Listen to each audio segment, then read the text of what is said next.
A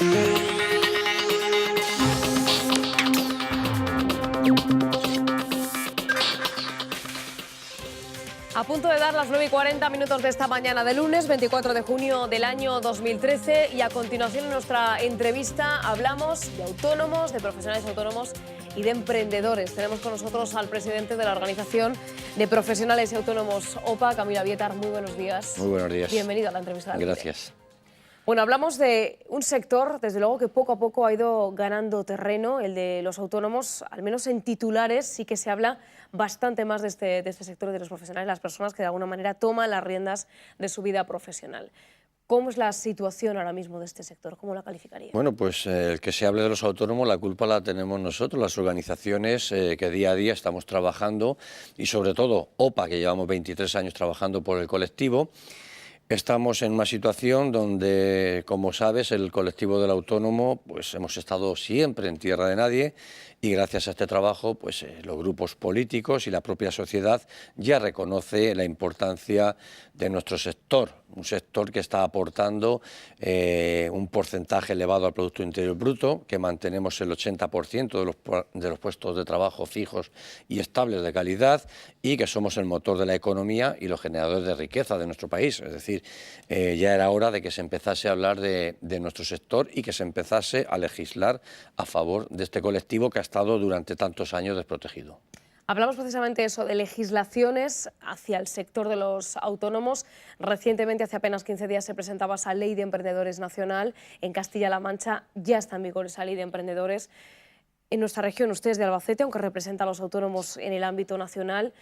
¿Cómo están yendo las cosas? ¿Qué se espera de esa Ley de Emprendedores en la región y en el resto del panorama Bueno, nacional? yo creo que la Ley de Emprendedores está empezando a dar sus frutos. De hecho, pues llevamos desde el mes de febrero, donde ya las altas y las bajas se equilibraron, pues vemos que en estos meses las altas son mayores que las bajas. Eso es un signo positivo, pero de todas formas hay que ser cautos, hay que esperar al mes de septiembre y octubre, que será la prueba de fuego. Si en el mes de septiembre y octubre no superan las bajas a las altas, estaremos en la vía de la recuperación, una recuperación ya efectiva. En el mes de septiembre, ¿por qué? Porque siempre, además, es la tónica general, en los meses de mayo, junio y julio, siempre la contratación y las altas en el RETA, en el régimen especial de trabajadores autónomos, aumenta. Lo que llamamos el desempleo estacional. Sería, efectivamente, ¿no? Aumentan estas contrataciones pues por la época estival, donde hay mayor contratación, sobre todo por el sector de hostelería y comercio. Pero, claro, luego viene septiembre y octubre, cuando viene ya de cara al invierno, y es donde vemos verdaderamente si esas contrataciones han sido porque es recuperación o simplemente ha sido por el tiempo de verano. Habla usted de recuperación. Si en septiembre y octubre esa balanza de natalidad de empresas y mortandad se equilibra, ¿se puede hablar de recuperación directamente desde el sector empresarial? ¿Lo ven así? Totalmente. Totalmente, además, eso es la prueba de fuego. Ojalá y así sea, ojalá y en el mes de septiembre y octubre nos den unos datos positivos que superen las altas a las bajas y esa contratación, y desde luego será la prueba total de que efectivamente estamos en la recuperación. ¿Qué papel juegan los autónomos, las pequeñas y medianas empresas en toda la situación actual de la economía española? Bueno, yo creo que los autónomos somos la pieza fundamental de este engranaje. El autónomo, el 90% de las empresas en nuestro país están regentadas por autónomos. El 80%, como decía antes, de los puestos fijos, estables y de calidad los mantenemos los autónomos. Somos el motor de la economía. Aportamos el 20% al Producto Interior Bruto, es decir, somos un colectivo que aporta mucho a nuestra sociedad. Y no solamente eso, sino que en los años de crisis y en las épocas económicamente malas, siempre ha sido quien ha tirado del carro, y al final el autónomo será quien saque a este país adelante. Han cambiado mucho las cosas. Usted decía, precisamente la organización OPA representa a los trabajadores autónomos desde hace más de 20 años. ¿Cómo se ha visto esa evolución del sector de los autónomos? Ha cambiado muchísimo, han cambiado mucho, porque nosotros cuando empezamos, y precisamente nació esta organización aquí en Toledo, en Castilla-La Mancha, hace 23 años, no había otra organización de autónomos. OPA ha sido siempre el referente de los autónomos, no solamente en Castilla-La Mancha, sino a nivel nacional. De hecho, pues, las organizaciones hoy existentes, muchas han salido de nuestra organización. Y nosotros cuando empezábamos, los autónomos no teníamos derecho a nada, solamente teníamos dos derechos, el de trabajar y pagar. No teníamos otros. De hecho, no podíamos ponernos enfermos. Se empezaba a cobrar a partir del 16º día. Las contingencias profesionales, el accidente de trabajo no estaba recogido. Es decir, había muchísimas carencias, estábamos totalmente desprotegidos socialmente y también con una elevada presión fiscal, donde no hacíamos nada más que pagar por todo y no recibir nada a cambio.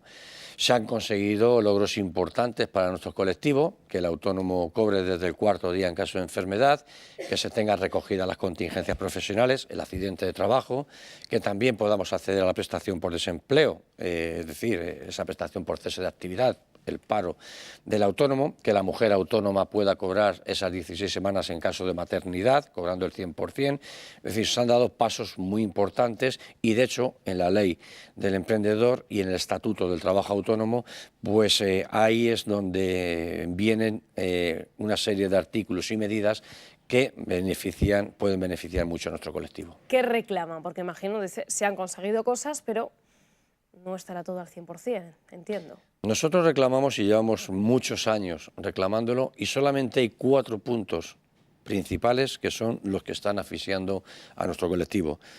Reclamamos la falta de financiación, no tenemos financiación para nuestras empresas, no solamente que los créditos no los dan, sino que a la hora de renovar una póliza de crédito o las líneas de descuento para nuestros negocios no nos la renuevan. Y de hecho ahí están los datos, solamente en este primer trimestre solo un 15% han podido acceder a préstamos y además... ¿Qué es lo que determina que a un autónomo le den un crédito, ese 15%, no es mucho, pero alguno hay, que al resto no se lo den? ¿En qué se fijan las entidades financieras? Principalmente las entidades financieras se fijan que ahora mismo pues, una sociedad...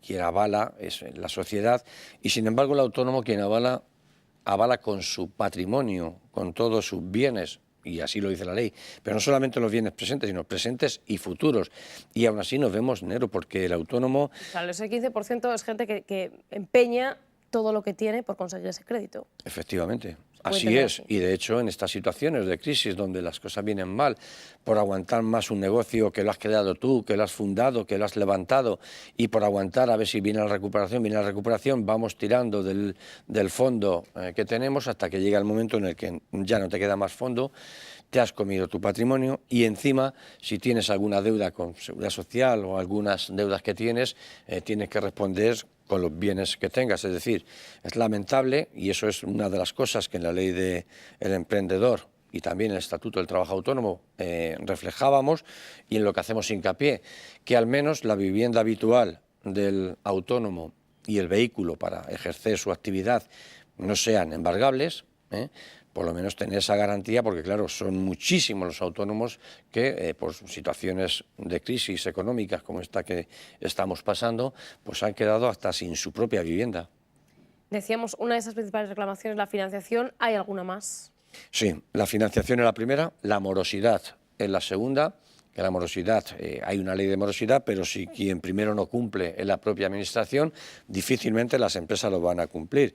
Las administraciones están pagando a un promedio... ¿Se fían ustedes de las administraciones, por ¿Perdón? cierto? ¿A ustedes, como empresarios, como autónomos, se fían de la administración? No nos podemos fiar porque, de hecho, no están dando motivos para no fiarse. Es decir, si hay una ley, esa ley hay que cumplirla. Esa ley es para todos, la ley se hace para todos. Y si precisamente quien la hace no la cumple, pues difícilmente la van a cumplir los demás. Con respecto al pago. Con respecto al pago, ahora mismo las administraciones están pagando a un promedio de 150 días, cuando la ley pone que son 30. Es decir, las administraciones ahora mismo en morosidad a nivel nacional a los autónomos nos deben casi 5.000 millones de euros, es decir, más de 4.800 millones. A nivel de Castilla-La Mancha son 330 aproximadamente, 330 millones los que deben a lo que va de año, es decir, nosotros no podemos estar financiando a la administración cuando no podemos mantener económicamente nuestra empresa. Ese es el segundo problema, la morosidad. El tercero, la competencia desleal, la economía sumergida. Todos sabemos quiénes están realizando esa economía sumergida, pero claro, es mucho más fácil por parte de la Administración ir a inspeccionar a los que están dados de altas, a los que tienen un negocio de cara abierto, de cara al público, que a los que están haciéndolo de forma clandestina en un local o en su propia casa. Eso es una lacra. Siempre se habla de economía sumergida en nuestro país. ¿Hay más de la que todavía podemos pensar? Hay mucha, ha superado el 25%. Es decir, estamos hablando de un porcentaje elevadísimo. Estamos hablando de que si esas personas pagasen sus impuestos igual que los pagamos los demás, pues a lo mejor habrían en las arcas de la Seguridad Social y en Hacienda mucho más dinero para hacer muchas más cosas, por lo menos para tener una mayor protección. ¿Cómo acabar con la economía sumergida? Porque lo que no se ve es difícil luchar contra ello. Pero no se ve, pero vamos a ver, para eso nosotros las organizaciones nos blindamos y lo hemos hecho en muchísimas ocasiones a la Administración. Nosotros sabemos con nombres, apellidos y dirección quiénes están ejerciendo esa actividad, pero claro, como decía, es que es más fácil inspeccionar al que está dado de alta. De hecho, en este último año, en el año pasado, se han triplicado las inspecciones a los locales abiertos, a los establecimientos abiertos. Es decir, no creo... ¿Denuncian eso? Sí, ¿Se sienten perseguidos, entre comillas? Totalmente. Totalmente, no entre comillas, sino abiertamente. Comillas las pongo yo. Vale. Y también, pues, el cuarto punto principal, el IVA. Es decir, aunque ahora ya se ha aprobado y el día 1 de enero del 2014 entrará en vigor el sistema de IVA por caja, pero yo creo que estamos en una situación donde no nos podemos esperar otro semestre. Debería de entrar en vigor en este segundo semestre del 2013. Y adelantar el IVA de facturas que ustedes no han cobrado. Claro, aparte era una promesa del Partido Popular y un punto estrella en su programa electoral, que el IVA no lo íbamos a pagar en tanto y cuanto no cobrásemos esas facturas. Y no solamente que no se ha llevado a cabo, sino que en el último trimestre del 2012, con la que nos está cayendo, se nos sube el IVA. Es decir, eso es insostenible. Pagar un 21% de una factura que tú no sabes cuándo la vas a cobrar, si la vas a cobrar, y encima si no la cobras, ese dinero tú ya lo has adelantado, pues mire usted, persiga a los que no me pagan a mí, para yo poderle pagar a usted. Así de fácil. Hablamos del sector de los autónomos, de la representatividad de los autónomos. Usted decía, OPA comenzó de alguna manera pionera en la representación de autónomos. Ahora mismo encontramos varias organizaciones. ¿Es posible que se unan, que haya más unión a la hora de reclamar? Pues sería lo mejor que existiese una voz única, que existiese un referente único y sería lo mejor. Por nuestra parte, por parte de OPA, estamos abiertos y en numerosas ocasiones nos hemos brindado para hacer un frente común. Eso ya depende de otras organizaciones que quieran hacerlo o no quieran hacerlo, pero por nuestra parte estamos abiertos a hecho. ¿Dónde está el problema? A la hora de ir de la mano. Le pregunto dónde está el problema para ir todos de la mano y reclamar de alguna manera, porque el sector es el mismo. Pues el problema puede estar por intereses políticos, lo primero, intereses políticos, que a lo mejor las organizaciones totalmente independientes y que tengan libertad para decir las cosas y llamar a las cosas por su nombre no están bien vistas, pero ahora mismo sabemos que hay organizaciones que, por ejemplo, pues UGT tiene su propia federación de autónomos, que la patronal tiene también su propia federación de autónomos. Es decir, yo creo que hay que coger las organizaciones que verdaderamente representan a los autónomos, que ahí están las trayectorias, que ahí están en donde se han presentado al Ministerio todos los datos y los números de estas organizaciones, donde OPA pues salió entre las 3 primeras organizaciones de España, y ahí está. Y si hay que hacer un acuerdo, por parte de OPA no va a haber ningún problema, porque siempre hemos estado abiertos a ellos. ¿Consideran que la unión hace la fuerza? Totalmente, es uno de nuestros lemas. Hablamos de expectativas para los próximos meses, ya nos ha apuntado que confían en que si septiembre y octubre son buenos, incluso nos decía usted mismo que puede hablarse de cambio de tendencia, ese cambio de tendencia de la que tanto se habla. Tenemos por delante el periodo de rebajas, la campaña de verano con mayor contratación. ¿Hay buenas expectativas? Bueno, las rebajas es pan para hoy y hambre para mañana. Sabemos que las rebajas sirven para sacar el estocaje que hay en los comercios, pero yo voy más allá. Yo creo que el comercio tradicional en nuestro país necesita una inyección, necesita un plan que revitalice nuestro comercio, porque ahora mismo los datos que tenemos a nivel nacional en este primer trimestre ha bajado al 2,6%, es decir, y en Castilla-La Mancha el 3,5%. Son datos preocupantes, son datos que ahora mismo pues el comercio minorista, el comercio tradicional lo está pasando muy mal, tiene una competencia atroz con las grandes superficies y con las multinacionales y desde luego pues tenemos que hacer todos patria, es decir, tenemos que... ¿Cómo se consigue lo que usted destaca, hacer patria? ¿Dónde está la pelota? Yo lo tengo muy claro, lo primero es consumir productos nacionales. Sabemos que a lo mejor nos va a costar un poquito más caro, pero consumir productos nacionales, porque con eso ayudaremos a revitalizar nuestra economía y a reactivar el consumo, que es lo que nos hace falta, que se reactive el consumo para que el comercio pueda funcionar, porque a la hora de ir, por ejemplo, productos lácteos, que estés comprando productos lácteos que te cuesten algunos céntimos más baratos, y son productos franceses, tú a quien le vas a ayudar es a Francia, no a España. Vamos a hacer un poquito de esfuerzo, vamos a consumir productos nacionales, vamos a consumir en nuestros comercios tradicionales, que son los que reinvierten sus ganancias en sus localidades, los que crean esos puestos fijos y estables de trabajo, y no como ahora pues en Castilla-La Mancha el comercio, el empleo en el comercio ha bajado el 1,7%. Se ve fácil, pero ¿cómo se consigue? Porque usted dice, bueno, conseguir que la gente compre productos aunque sean algo más elevados, también hay que en los hogares la situación económica no es la más positiva. ¿Cómo se consigue cambiar esa tendencia? Vamos a ver. Digamos, un círculo virtuoso y no... Precisamente cuando las situaciones son complicadas y en las situaciones malas, económicas, como la que estamos atravesando, es cuando hay que hacer un esfuerzo todos. Tenemos que dejar de lamentarnos, tenemos que dejar de quejarnos y tenemos que hacer algo. ¿Nos quejamos demasiado, quiere decir? Bueno, nos quejamos y con razón. Nos quejamos y con razón, porque la situación está para ello, para quejarse y con razón. A lo mejor nos quejamos demasiado poco para conforme está la situación y deberíamos de quejarnos más. Pero tenemos que hacer un esfuerzo extra, y poner todo de nuestra parte. Estamos en una situación donde tenemos que poner todos lo mejor de cada uno e intentar arrimar el hombro y sacar adelante nuestro país entre todos.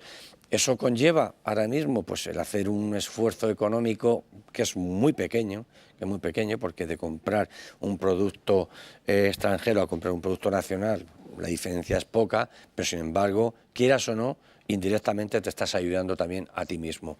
Y es por donde tenemos que empezar, por nosotros mismos, cambiar el chip, cambiar esa mentalidad y empezar a ayudarnos entre nosotros. ¿Hay algún sector que destaque por encima de otros o alguno que, para poner en marcha esa figura del emprendedor, algún sector que fuera granero de empleo? Ahora mismo las nuevas tecnologías y el turismo rural, de hecho el turismo rural es una de las actividades que en todos estos años menos ha caído o incluso a lo mejor ha crecido, y ahí es donde, porque las crisis también dan oportunidades, también hay negocios emergentes amparados en la crisis que pueden ser un negocio viable, y desde luego esas dos opciones, lo que es el comercio, perdón, lo que es el turismo rural y lo que es las nuevas tecnologías, son grandes viveros. Grandes viveros. ¿Qué recomendaría a aquellas personas que nos estén viendo, que nos estén escuchando y que se planteen el hecho de ser autónomos? Porque se habla mucho de ley de emprendedor, el ser emprendedor suena muy bien, pero no es fácil, no es sencillo. Bueno, ahora mismo lo principal es que la única salida al mercado laboral que hay es el autoempleo, es crearte tu propio puesto de trabajo, porque no hay oferta pública, no hay oferta privada, entonces... ¿Qué es posible, por cierto, ya que habla de oferta pública, el hecho de cambiar el modelo? Se habla de cambiar el modelo, de no ser un país que dependa en exceso de esas plazas de funcionariado, sino que se cree su propio negocio. ¿Es posible? ¿Y Sí, está sí. de acuerdo con ese cambio de modelo? Estoy totalmente de acuerdo. Yo creo que tenemos una administración muy pesada. Yo creo que tenemos una administración que durante mucho tiempo pues, se ha ido engordando excesivamente. De hecho, hay que ver los datos del número de funcionarios que hay en España y lo que hay en otros países y la población que hay en... El presidente del Gobierno recientemente ha dicho que no exageremos, que no hay tanto personal funcionario que sobre como se podría pensar. Si eso simplemente los datos son los que lo dicen, no lo digo yo, lo dicen los datos. Yo creo que sí, yo creo que tenemos una administración muy pesada y poco operativa. poco operativa, porque de hecho para constituir cualquier empresa son 40.000 trabas, 40.000 problemas, y yo creo que eso se está agilizando. Ahora con la licencia Express es un paso importante, y lo que hay que hacer es dar facilidades a quien quiere generar no solamente su propio puesto de trabajo, sino también puede ser el día de mañana un empleador. Hay que facilitarle las cosas. ¿Por qué? Porque ahora mismo, como bien decías, se está hablando mucho de la ley de emprendedores, se está apostando mucho por los emprendedores, y en ese caso también se está hablando y se está lanzando a unos jóvenes chicos y chicas a lo mejor a buscarse también la ruina. Hay que decir las cosas bien claras, ¿no? Ahora mismo no es todo un caminito de rosas el crear tu propio negocio con la situación que estamos. Nosotros, desde OPA, lo que hacemos es ayudar a estas personas que quieren tomar esta iniciativa de generar su propio puesto de trabajo y crear su empresa, que se pasen por nuestras oficinas, porque les asesoramos, les hacemos un plan de viabilidad, un proyecto de empresa, es decir, vemos qué posibilidades tienen, qué negocio quieren aperturar, dónde lo quieren ubicar, qué posibles clientes, qué posible competencia, y sobre todo ver la viabilidad económica del proyecto. Porque ¿qué pasa? Que muchos chavales y chavalas se embarcan en un proyecto donde les tienen que firmar sus padres y todo, y al final pues les buscan la ruina, no solamente ellos, sino que también a sus padres. Es decir, hay que mirarlo detenidamente, porque hacerse emprendedor por obligación tiene el 50% del fracaso asegurado. Importante ir con pies de plomo también. Efectivamente. Muchísimas gracias, Camilo Abietar, presidente de OPA, la Organización de Profesionales y Autónomos a nivel nacional. Muchas gracias. Gracias a ustedes. Buena mañana. Buena mañana.